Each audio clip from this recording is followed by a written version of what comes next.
Citizen portal पर खातून की हिरासानी से मुताल्लिक 5 बार दर्ज शिकायत में गफलत बरतने पर वजीर आजम बरहम। DGFIA को शफाफ इंक्वायरी के लिए मुताल्लिक अफसरान को मुअत्तल करने की हिदायत। वजीर आजम ऑफिस के मुताबिक खातून ने हिरासानी के बायस यूनिवर्सिटी से नौकरी छोड़कर FIA से रुजू किया था, लेकिन FIA अफसरान ने कार्रवाई ना की।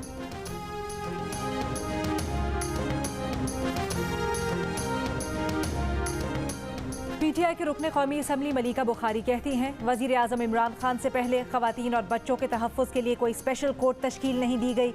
ये काम PTI के दौर में हुआ। जरताज गुल ने कहा, उन्हें अपने लिबास और सकाफत पर फ़ख्र है। वजीर आजम खवातीन को बाइख्तियार बनाने के लिए सरगर्म है।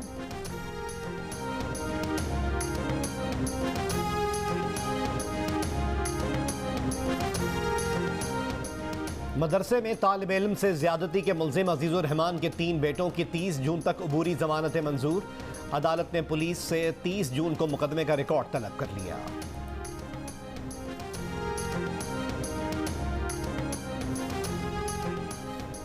वजीर इत्तलात फवाद चौधरी कहते हैं, पंजाब और सिंध के 2 खानदान पैसा बाहर भेजते हैं। आसिफ जरदारी के आते ही कर्ज अचानक 6,000 अरब से बढ़ना शुरू हो गया।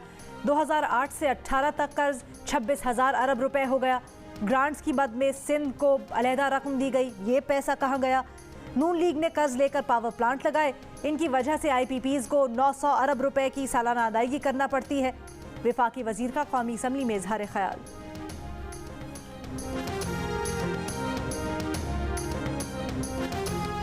मनफी सोच से मुल्क नहीं चलते। मुस्लिम लीग नून के रहनुमा एहसन इकबाल कहते हैं कि गुज़िश्ता 3 साल में हुकूमत टैक्स का हदफ हासिल नहीं कर सकी। टैक्स तजावीज़ से महंगाई आएगी। हुकूमत तरदीद करती रही मगर ऐसा ही होता रहा। कहा बजट खसारा 8.5 से 9% पर चला जाएगा। बजट की मंजूरी के साथ ही गैस, बिजली और पेट्रोलियम मसनूआत महंगी होंगी।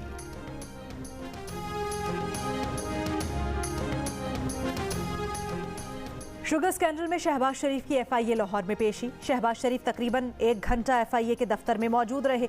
FIA की 5 रुकनी टीम ने मियां शहबाज शरीफ से तफ्तीश की। बैंकिंग कोर्ट ने शुगर स्कैंडल में शहबाज शरीफ और हमजा शहबाज की 10 जुलाई तक जमानतें मंजूर कर लीं।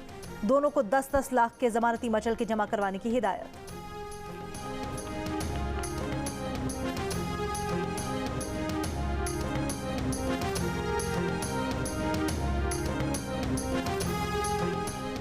मुस्लिम लीग नून की तर्जुमान मरियम औरंगजेब ने कहा है कि FIA न्याजी गठजोड़ की वजह से शहबाज शरीफ को FIA में तलब किया गया। जहांगीर तरीन को NRO देने के बाद अवाम की तवज्जो हटाने के लिए शहबाज शरीफ और हमजा शहबाज को FIA बुलाया गया।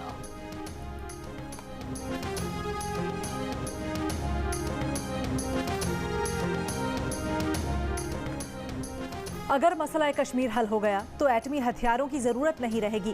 फिर पाकिस्तान और भारत दोनों मुहज़्ज़ब मुल्क बनकर रह सकेंगे। वजीर आजम इमरान खान का इंटरव्यू। कहा, पाकिस्तान के एटमी हथियार हमारे दिफा के लिए हैं।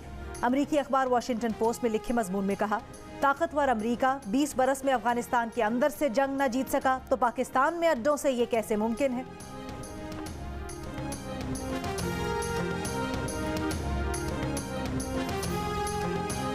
महकमा इंसदाद दहशतगर्दी के DIG उमर शाहिद ने मुत्तहदा लंदन के रहनुमा वासिल जलील और गिरफ्तार दहशतगर्द के दरमियान टेलीफोनिक गुफ्तगू मीडिया के सामने पेश कर दी। कहा, रॉ नेटवर्क चलाने में बानी MQM अनीस एडवोकेट और वासिल जलील काम करते थे।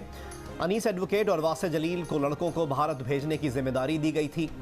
गुज़िश्ता शब मीरपुर खास से 2 मुल्जिमान को गिरफ्तार किया गया है।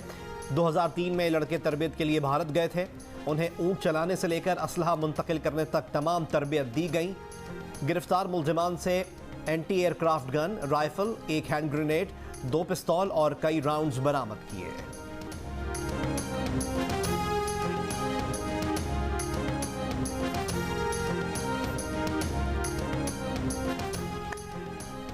और PCB और यूनुस खान ने बाहमी इत्तफाक राय से राहें जुदा कर ली। मामले पर मजीद किसी तबसरे से गुरेज पर भी इत्तफाक। PCB से शदीद इख्तलाफात यूनुस खान की मैनेजमेंट से अलहदगी की वजह बने। इख्तलाफात के सबब यूनुस खान ने लाहौर के बायोसिक्योर बबल में भी रिपोर्ट नहीं की। हाई परफॉर्मेंस सेंटर के कोचेज और उनके तरीके पर भी यूनुस खान को तहफ़्फ़ुज़ात थे। यूनुस खान को बबल में ताख़ीर से रिपोर्ट करना थी, ताहम इख्तलाफात कम न हो सके।